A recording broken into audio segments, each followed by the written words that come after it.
Itinanggi raw ng suspect sa pamamaril sa Ayala Tunnel noong Martes ang nagawang krimen.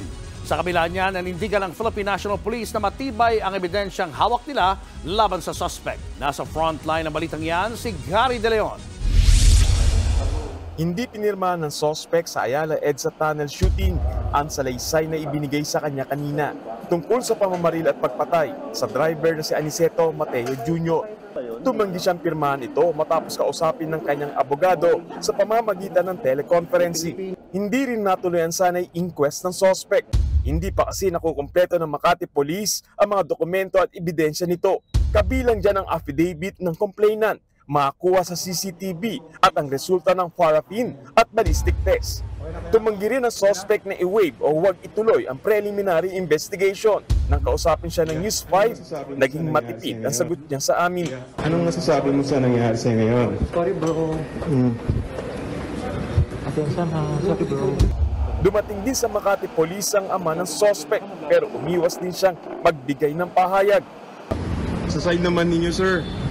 Sa side ninyo, sir, baka pwede naman. Ayon kay NCRPO Director Police Major General Jose Melencio Nartates Jr., itinatanggi raw ng suspect ang nagawang krimen. Kahit patinukoy ng kasambahay na kasama ni Mateo ang suspect, pati ang luxury car na ginamit niya nang mangyari ang pamamaril noong Martes. Napag-alaman din ng NCRPO na nagpalit ng plaka ang suspect matapos ang insidente. Nung siya po ay hinahabol na, from 2:30 during the incident, nakaabot po siya sa bahay niya sa Pasig area ng 5:30. Pagdating po doon, nagpalit na po ng plaka.